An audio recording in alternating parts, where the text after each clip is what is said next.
Je suis chargée comme un boulet. Je suis en train de transpirer comme un bœuf parce qu'il fait encore chaud maintenant dans le nord. Et en plus, je suis perdue.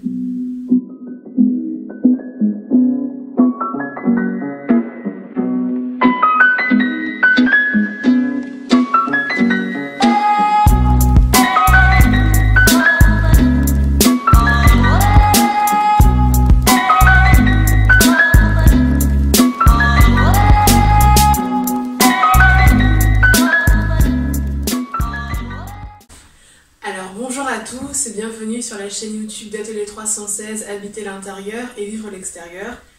Bien habiter pour mieux vivre. Alors aujourd'hui je vous propose une vidéo en deux temps avec une partie témoignage et une partie conseil. Je vais pas trop en dire plus et on va commencer maintenant tout de suite sans tarder. Alors sachant que j'ai prévu une série de plusieurs vidéos où je vais vous raconter un petit peu mes différentes expériences en matière d'habitation et de logement, je ne vais pas forcément trop m'étaler aujourd'hui sur mon expérience dans ma chambre étudiante, mais je vais vous donner un petit peu les grandes lignes et je pense que vous allez vous y reconnaître, peut-être ou pas.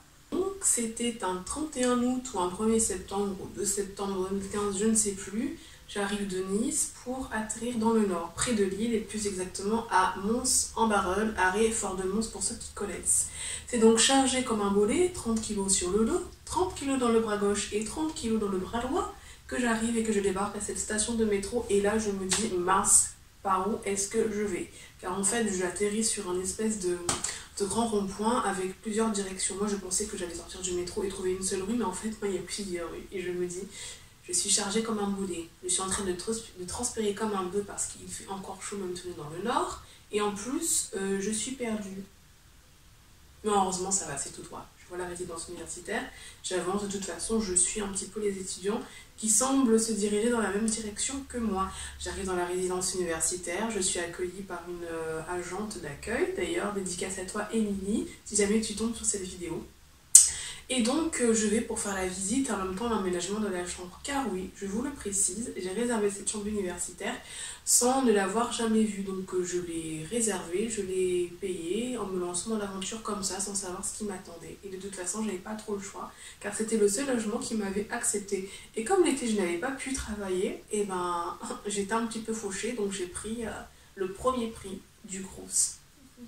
Donc, voici donc arrivé dans la résidence universitaire et on m'indique que ma chambre est au 4e étage avec ascenseur. Sans ascenseur, mademoiselle. Ah, 40 kg dans le dos, 30 kg dans le bras droit et 30 kg dans le bras gauche. On porte tout jusqu'au 4e étage et on finit de transpirer comme un porc. Donc on parle de réchauffement climatique et des eaux desséchées, mais je vous assure que ce jour-là, j'avais transpiré comme un bœuf. On me mène à ma chambre et là, une femme de ménage m'ouvre la porte pour me faire une visite vite fait de l'état des lieux. Ok, bon, on ouvre la porte, super, j'inspecte, c'est effectivement très petit, 9 mètres carrés. Et qu'est-ce que je vois au sol? 4 cadavres de cafards. Et là, je me dis, attends, est-ce que je rêve ou est-ce que je rêve ou est-ce que je rêve? Et là, je demande, madame, qu'est-ce qui s'est passé? Pourquoi est-ce qu'il y a des cafards? Je ne savais pas qu'il y avait des cafards dans la résidence universitaire. Oui, alors parfois ça arrive qu'il y ait des cafards, mais ne vous inquiétez pas, l'équipe qui désinfecte est passée la veille. D'accord, ok, la veille le 30 août, qu'alors l'été entier est presque terminé et que les étudiants étaient probablement déjà absents entre le 15 juillet et le 15 août, mais enfin bref, je ne vous l'ai pas dit, hein, parce que bon, elle, ce n'est que la femme de ménage, pas la directrice. Mais madame, le ménage n'est pas fait pour la visite des lieux. Je suis vraiment désolée, on est chargé, on n'a pas eu le temps. Ok, d'accord. Donc, tu me dis là que j'ai payé le dépôt de garantie. J'ai payé le premier mois de loyer. J'ai payé mon billet pour venir jusqu'ici. J'ai payé le billet de métro, enfin le ticket de métro pour venir jusqu'ici sans frauder parce que je me suis dit je ne connais pas le comportement des contrôleurs ici, donc je ne vais pas faire la folle. J'ai tout payé, tout payé. Et on me dit que on n'est même pas capable de faire semblant de mettre 4 cadavres de cafards sous le lit pour faire genre que c'est pas trop sale. Attends. On m'a dit chambre étudiante de 9 mètres carrés. On m'a pas dit chambre étudiante de 9 mètres carrés avec colocataire. Enfin bref. Donc voilà, cette première journée, je ne pourrai jamais l'oublier. Mais ce n'est pas fini, je vais vous décrire une journée type. Mardi, Réveil à 7h30 car je commence les cours à 9h30 à Tourcoing, pas de soucis. Je vais faire pipi parce que c'est la première chose que j'ai envie de faire quand je me réveille, c'est d'aller aux toilettes parce que je bois beaucoup d'eau. Et qu'est-ce que tu vois quand tu soulèves la cuvette? Et donc tu vois ce qu'a mangé ton voisin la veille, c'est super. Soit c'est noir, soit c'est marron bizarre, soit c'est du vomi, donc c'est super. Et oui, effectivement, c'est beaucoup de sport que de soulever la chasse d'eau, donc c'est pour Bibi. Et Bibi a tellement peur que déjà de base je soulevais le postérieur pour pas poser ma alors là. Tu comptes les secondes pour vite partir des toilettes. Enfin bref, la douche c'est un petit peu un carnage car oui, petite parenthèse, 9 mètres carrés avec cuisine commune, salle de bain commune et toilette commune. Elle est pas belle la vie, tout inclus, bienvenue au Hilton du pauvre.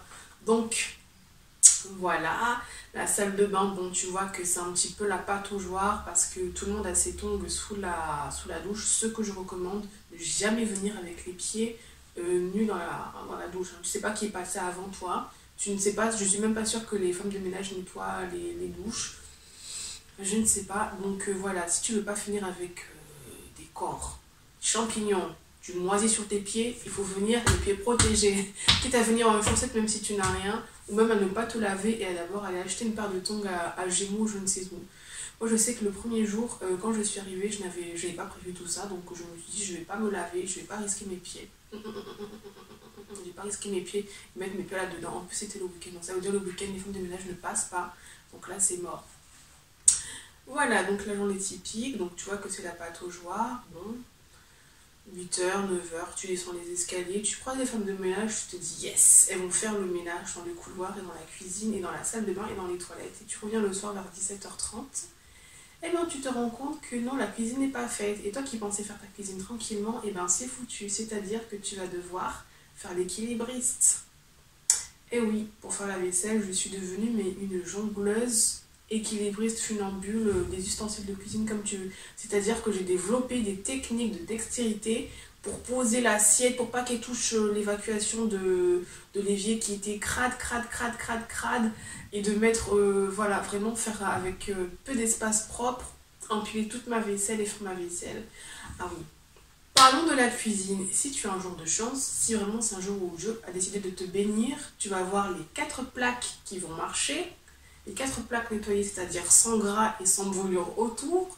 Tu vas aussi peut-être avoir l'évier propre, c'est-à-dire l'évier déjà qui n'est pas bouché, mais aussi un évier qui n'est pas décoré et tapissé d'épluchures de pommes de terre et de peau de poulet non cuite. Et oui, et peut-être que tu auras même l'évacuation, vous savez, là, du machin qui fait sécher. Peut-être que ça sera propre et sans calcaire.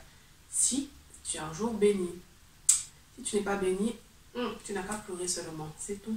Je me souviens d'une fois, j'avais passé une journée tranquille voilà, à l'IUT, ça s'était bien passé, et on avait fini plus tôt que prévu, parce qu'un professeur n'était pas là, enfin bref, je ne sais plus, et donc je suis rentrée chez moi un peu plus tôt que prévu, vers 16h, j'étais arrivée chez moi à 16h, je me suis dit super, je vais faire ma petite sieste, un quart d'heure, fermer les yeux, et puis les ouvrir et réviser mes cours. Donc j'arrive, je sors la clé de ma poche pour ouvrir, pour la mettre dans la serrure de ma porte, et là j'entends un bruit. Et je me dis, tiens, je savais pas qu'on avait des animaux ici. Je rentre dans ma chambre et je me dis, mais attends, ça ce n'est pas le chat du voisin. Ce n'est pas le chat du voisin, ça que j'entends. Ça c'est le voisin qui est en train de se reproduire avec je ne sais qui. Et là je me suis dit, punaise, mon Dieu, je n'en peux plus. La cuisine avec les plats qui ne marchent pas ou qui marchent une fois sur deux. Les femmes de ménage qui passent 2 fois dans la semaine. L'évier qui est bouché avec les pots de poulet et les pots de pommes de terre. Ah oui, les poubelles aussi, la poubelle de la cuisine qui n'est pas tout le temps enlevée. Les toilettes où c'est le festival de toutes les nuances de marron. La salle de bain qui est une pataugeoire. Et maintenant tu me dis que dans la chambre là à côté, là dans mon espace, ou enfin dans mon espace je peux être tranquille, j'entends des bruits de gens qui se reproduisent, mais je n'ai pas envie de ça. Et là j'ai compris dans la vie que quand tu penses avoir touché le fond, et ben sache qu'il y a le sous-sol qui t'attend en fait. J'étais dégoûtée, je me suis dit mais c'est pas possible. Déjà que j'ai le droit à la boîte de nuit du vendredi soir jusqu'au dimanche matin, avec les odeurs de shit et de cigarettes qui rentrent dans la chambre. Franchement je ne demandais pas plus, donc je vous ai dit c'est le Hilton tout compris. Ah oui, Et bien sûr, l'hiver, tu as le droit à la clim. Hein. Oui, tu as le droit à la clim l'hiver, tout simplement parce que le radiateur ne marche pas vraiment. Tu as une partie qui reste désespérément froide, une petite partie qui est tiède, et le 3/4 restant, enfin, et tu as le 1/5 restant qui est chaud. La clim l'hiver, c'est un concept qu'on ne connaissait pas, mais que le Crous développe. Bon, c'est comme ça. Donc voilà pour mon petit témoignage de ma vie dans 9 mètres carrés. Et 9 mètres carrés, je me suis dit, mais comment j'ai survécu à ça?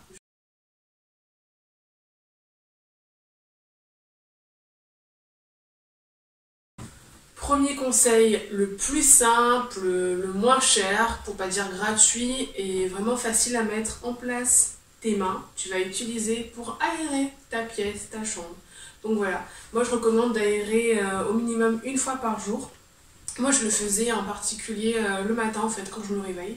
Quand je vais faire mon pipi et que je vais ouvrir la cuvette et que je vais avoir la surprise voilà, de la personne qui est passée avant moi, j'ouvre la fenêtre tout simplement de ma chambre pour aérer. Souvent la nuit, je trouve qu'il fait toujours un peu plus chaud la nuit. Et ouvrir, ça fait tellement du bien, ça va vraiment aérer déjà votre pièce, ça va renouveler l'air. Même pour vous avoir un petit peu de fraîcheur, ça va vous faire du bien. Je trouve que ça participe un petit peu au processus de réveil. Et surtout, voilà, ça va surtout aérer, enlever un petit peu les mauvaises odeurs. Et je pense que c'est quelque chose de vraiment indispensable, quoi. Parce qu'on est parfois vite tenté en fait de rester dans son cocon, de fermer la fenêtre parce qu'il fait un petit peu froid, ou parce qu'il y a une abeille qui est rentrée. Mais en fait, le fait d'être tout le temps confiné, déjà l'air ne se renouvelle pas. Nous-mêmes, on ne se rend pas forcément compte que des fois, c'est pas que ça sent pas très bon, mais il y a cette espèce d'odeur de renfermé qui au final est pas top. Et je trouve aussi qu'ouvrir les fenêtres, c'est tout bête, hein, mais ça libère la tête. Ça libère la tête, et surtout quand vous ouvrez la fenêtre, bon alors peut-être pas forcément l'hiver, mais quand vous voyez qu'il y a des beaux jours, n'hésitez pas à vous aussi sortir la tête de votre appartement, de votre chambre, de votre fenêtre tout simplement pour vous aérer. Je le fais aussi parfois le soir. Alors là maintenant quand je suis chez moi où c'est beaucoup plus grand, j'ouvre le matin et le soir sans souci. Et quand j'étais en chambre universitaire, j'ouvrais aussi le soir quand j'y pensais, tout simplement pour là aussi aérer. C'est-à-dire que la chambre est restée finalement fermée toute la journée. Et je trouve que 9 mètres carrés, vous voyez, l'air circule pas vraiment, c'est vite confiné en fait. Et il y a ce mélange aussi un petit peu d'odeur entre guillemets extérieure, ça donne vite une impression un peu de quelque chose de fermé, de cellule, de prison. Et donc j'ouvrais quasiment tous les matins, mais aussi le soir, quoi. Donc ça peut être le soir, je sais pas, pendant que vous prenez votre douche, si vous n'avez pas peur bien sûr de rentrer dans une pièce où il fera un petit peu frais en sortant de la salle de bain, ou sinon ça peut être, j'en sais rien moi, avant d'aller vous coucher, ou quand vous faites la vaisselle dans la cuisine, si l'évier n'est pas bouché. Voilà, le premier conseil, hyper simple à mettre en place, et vous verrez la différence. Alors, deuxième conseil, moi qui m'a beaucoup été utile, c'est toujours avoir du vinaigre blanc et un peu de liquide de vaisselle. Voilà, franchement, si vous emménagez dans une petite surface, dans une chambre étudiante ou que sais-je, vos deux meilleurs produits d'entretien seront sûrement donc le vinaigre blanc et le liquide vaisselle. Alors ce liquide vaisselle, hein, j'ai une bouteille beaucoup plus grande dont je me fournis dans une boutique en vrac, mais j'ai pris l'habitude en fait de mettre toujours un petit peu de liquide de vaisselle dans cette bouteille et d'additionner un petit peu de vinaigre. Le vinaigre tout simplement parce que ça enlève le cher calcaire qui est hyper présent ici là où j'habite, dans le nord de la France. Et la petite bouteille tout simplement c'est pour psychologiquement me limiter à me dire bon il faut que tu tiennes tant de jours avec ça, et sinon parce que sinon j'ai vraiment la tentation de mettre beaucoup de produits. Je sais que c'est pas la mousse qui fait le produit, mais je suis un petit peu dans cette mauvaise habitude. Enfin bref, pourquoi le vinaigre? Le vinaigre déjà ça ne coûte pas cher, donc ça c'est une belle bouteille que vous trouvez à Carrefour ou à Carrefour, Auchan, enfin bref, vous embêtez pas la tête, vous pouvez acheter du premier prix. Si vous êtes plus ambitieux avec un porte-monnaie garni, vous pouvez aussi vous en acheter en version biologique et en vrac, donc dans des boutiques du style comme Day by Day. Sinon franchement la bouteille premier prix avec le pouce vert de Auchan fera largement l'affaire. Et pourquoi le vinaigre? Parce que c'est tout simplement un nettoyant et un désinfectant multi-surface qui fait super bien le job. Donc pas besoin de vous ruiner forcément en, je sais pas, en Saint-Marc ou en Monsieur Propre. Du vinaigre, pourquoi? Du vinaigre quand vous allez aux toilettes. pour un petit peu, voilà, après votre passage aux toilettes, ça va un petit peu désinfecter, détartrer et aussi enlever les mauvaises odeurs, sachant que l'odeur du vinaigre, elle n'est pas persistante. Au bout de quelques minutes, ça ne sent plus le vinaigre. Ensuite, pour nettoyer le sol, tout simplement, notamment lorsque, comme moi, vous avez des cafards et que vous voulez nettoyer un peu plus que d'habitude, donc un petit peu d'eau additionnée de vinaigre. Pas besoin d'avoir là aussi du Saint-Marc, ça fait largement l'affaire pour nettoyer le sol et pour aussi détartrer votre bouilloire. Donc vraiment, le vinaigre, c'est un indispensable à toujours avoir. Number one, le number one. Et pourquoi le liquide de vaisselle? Alors là, c'est tout simple, tout simplement déjà pour faire la vaisselle. Mais c'est aussi un très bon nettoyant pour, pourquoi pas, nettoyer par exemple le sol. Si vous voulez avoir un petit peu l'odeur et la mousse d'un produit nettoyant au sol, mais que vous n'avez pas assez de sous pour vous acheter en plus un liquide pour le sol, moi je vous conseille d'avoir toujours une bouteille de liquide vaisselle. Donc vous pouvez mettre une petite cuillère à café de liquide vaisselle dans votre bassine, dans votre seau pour nettoyer le sol. C'est aussi un très bon nettoyant en fait pour les surfaces comme l'évier ou le lavabo, c'est très bien pour nettoyer. Donc voilà, on fait quand même pas mal de choses avec ce liquide vaisselle. On peut... Conseil suivant, si vous le pouvez et si vous le voulez, mais je vous le recommande fortement, même si vous n'en voulez pas forcément au début, c'est d'avoir une plante chez vous. Donc quand je dis une plante, je ne pense pas forcément avoir un citronnier ou avoir une collection de succulents. Alors, ce genre de plante peut largement faire l'affaire. Pourquoi je vous présente cette plante? Cette plante, c'est la plante araignée et son petit nom scientifique va apparaître. Cette plante, ce que j'aime avec elle, c'est qu'elle est assez facile d'entretien, elle pousse tranquillement, elle fait sa vie, vous la mettez dans un pot. Elle grandit, un petit peu de luminosité. S'il n'y a pas beaucoup de luminosité, elle saura s'adapter. Bon, ne mettez pas dans une cave non plus. Et puis surtout, ce qui est intéressant, c'est que cette plante, elle a apparemment des propriétés dépolluantes. Donc je trouve que c'est pas mal pour un petit peu dépolluer l'air intérieur. Vous aérez, vous avez une plante, la plante araignée de ce style. Bah, franchement, vous avez de quoi avoir un intérieur. Alors certes, pas le plus confortable, mais avec un minimum de commodité. Et là, c'est ma pousse, voilà. Et pourquoi une plante? Tout simplement parce que je trouve que ça apporte de la vie, mais genre vraiment de la vie. Une plante, vous la voyez évoluer et on se rend compte en fait que c'est un être vivant. Alors, je recommande vraiment de prendre une plante, pas en tant qu'objet de décoration, mais vraiment de considérer la plante comme un élément vivant et qui a vraiment une place à part entière dans votre espace. Donc la plante, c'est pas juste un truc qu'on achète un jour, qu'on garde tous les 2 jours pour voir si elle pousse et qu'on oublie au bout de 30 jours, mais vraiment un être vivant dont on s'occupe de temps en temps. On regarde les feuilles, on voit si elle boit bien. On n'oublie pas d'avoir un pot avec un trou pour que l'eau s'évacue, sinon si l'eau ne s'évacue pas, les racines stagnent et votre plante meurt ou pourrit. Voilà, donc toujours avoir une plante dans la mesure du possible, sachant qu'une plante, ça coûte pas forcément cher. Vous pouvez récupérer des boutures, je sais pas, chez quelqu'un, ou demander à un jardinier ou un fleuriste, ou si vous connaissez quelqu'un dans votre entourage qui a une petite plante. Adopte-moi, adopte une plante, adopte une plante. Un conseil apparemment tout simple, mais auquel on ne pense pas forcément avant d'aller courir chez Babou, ou je sais pas, chez Carrefour, ou je ne sais chez qui. Surtout, n'hésitez pas de faire un petit checking au niveau des braderies, des brocantes, des vide-greniers. En particulier si vous emménagez pendant la période entre l'été ou même la fin de l'été jusqu'au mois de septembre, il y a vraiment plein de choses à faire. Et moi j'ai la chance, on va dire, d'habiter, d'avoir emménagé dans le Nord tout simplement parce que j'ai pu assister à la braderie de Lille. Et la braderie de Lille, c'est la bombe bébé, c'est vraiment de la bombe bébé. Tout simplement parce qu'il y a tellement de choses à voir, à faire et surtout à acheter pour pas cher. Et moi j'ai notamment acheté une batterie de casseroles, donc il y a 3 casseroles. On voit pas les 2 autres parce que on s'en fout, hein. Elles sont plus petites. Et j'ai acheté donc cette batterie de casseroles en fonte pour 8 €. Donc 3 casseroles pour 8 €. Franchement, c'est genre pas vintage, mais ça appartenait à la grand-mère du vendeur. C'est super, la casserole en fonte, c'est vraiment super. La chaleur, elle se garde bien, elle se répartit bien. Et une fois que vous avez coupé le feu, la chaleur est bien stocké en fait. Donc voilà, vraiment ne pas hésiter à faire le tour des braderies, des brocantes, et même au niveau peut-être de votre université ou je sais pas, centre d'études de formation.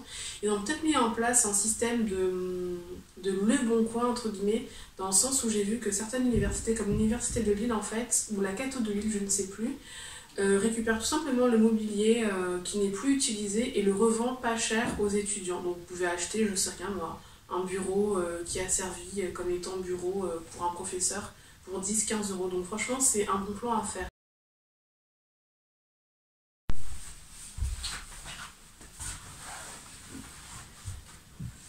Alors ceci est un papier de rouleau toilette. C'est un objet qui a été rare en France entre le 10 et le 16 mars 2020. Et ouais, la faute au virus de la bière. Enfin bref, tout ça pour vous dire que le conseil que je vous donne, il est pourtant simple et évident, mais toujours avoir du PQ chez soi. En particulier quand on vit en résidence universitaire et en chambre universitaire. Alors c'est tout bête, mais moi quand j'ai débarqué, je pensais en fait qu'il y allait avoir, vous savez, ces distributeurs de rouleaux comme on voit un petit peu de partout dans toutes les toilettes qui sont partagées, quoi, que ce soit les centres commerciaux, là c'est à destination de tous les clients et même de ceux qui ne sont pas clients, centres commerciaux, dans les espaces publics, enfin bref, il y a toujours du PQ. Et moi je me suis dit en résidence universitaire, forcément il y aura du PQ. Vous savez, les rouleaux industriels qu'on met pour les entreprises, etc. Il n'y a pas de PQ. C'est chacun son PQ et ça c'est quelque chose d'important à avoir et à savoir. Toujours avoir un paquet de PQ ou tout du moins un rouleau de PQ. Alors juste pour la petite info, les PQ en vrac, au début j'y croyais pas, mais en fait c'est super parce qu'un rouleau de PQ acheté dans une boutique en vrac du style Day by Day, ça vous tient minimum 2 semaines quoi. Donc là il est largement entamé, mais c'est quand même assez costaud et vous pouvez acheter un rouleau pour 80 centimes, beaucoup moins d'1 euro. Donc voilà, toujours avoir du PQ parce qu'en résidence universitaire, il n'y a pas de PQ partagé.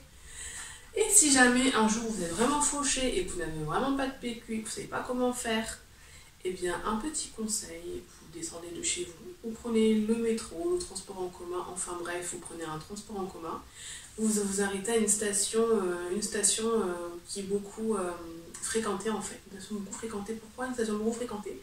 Parce que là, discrètement, vous allez tourner vos yeux vers la gauche ou vers la droite, vous allez voir la colonne, le distributeur de 20 minutes et tranquillement mais subtilement vous allez prendre une vingtaine de 20 minutes comme stock de PQ. Oui, je ne blague pas. Et si quelqu'un vous dit quelque chose, oh mais pourquoi vous prenez 20 journaux de 20 minutes et tout ça, vous n'êtes pas loin chez vous et tout ça, vous n'allez pas dire 20 fois la même chose quand même. Et bien vous n'avez qu'à dire que non, voilà, je suis étudiant dans les beaux-arts, vous savez, c'est le papier mâché, de l'information, c'est pour un projet sur l'information, utilisé sur papier recyclé, de l'information mâchée qu'on consomme. La personne elle va tellement rien comprendre ou dire que celui-là il est fou, vous allez vous laisser partir et que vous allez avoir votre stock de PQ gratuit. Donc on dit merci 20 minutes et merci CNews. Voilà. Et dans une petite parenthèse, je n'ai jamais utilisé de papier journal pour le PQ. Alors 6e conseil ou 5e, je ne sais plus, ce n'était pas le conseil qui était prévu, mais comme je vous l'ai dit en début, il y avait des cafards. Est-ce que vous pensez que l'équipe qui a enlevé les cafards, son passage unique était suffisant? Pas du tout, puisqu'à peu près quelques mois plus tard, je crois que c'était vers novembre ou décembre, il y a eu une petite réapparition de cafards, c'est-à-dire qu'un matin, je me réveille là aussi, j'ouvre la porte pour aller faire mon petit pipi en me disant j'espère que je ne vais pas avoir une surprise en soulevant la cuvette. Je ne sais pas si j'ai une surprise en soulevant la cuvette, mais en tout cas, j'ai vu qu'il y avait un cafard qui se faufilait dans ma chambre. Il prenait non pas le côté de la sortie, mais il était bien en train de rentrer dans ma chambre. Je me suis dit, ok, d'accord, qu'est-ce qu'on fait? Et là, je suis allée sur internet et j'ai vu cette astuce qui est hyper simple et qui franchement a super bien marché. Il suffit de mélanger un petit peu de sucre blanc dans un bouchon de bouteille par exemple, ou dans une poubelle, peu importe, avec un petit peu de bicarbonate de soude. Et les cafards qui sont gourmands mais un petit peu concons, ils vont venir manger et ils vont mourir. Et ouais, ça a marché. Ça a marché, alors par chance, j'ai pas eu beaucoup de cafards, il y en a peut-être eu maximum 5 pendant un mois qui venaient. Et puis je crois que quand ils ont vu qu'il y avait du sucre empoisonné, ils ne sont plus jamais revenus. Et donc pourquoi est-ce que ces cafards sont revenus, je ne sais pas. Est-ce que c'est parce que c'est les bâtiments qui étaient trop vieux, trop vétustes? Donc n'oubliez pas, bicarbonate de soude mélangé dans un peu de sucre. Vous disposez un petit peu partout et les cafards, vont manger ça. Ils vont mourir sur le tas.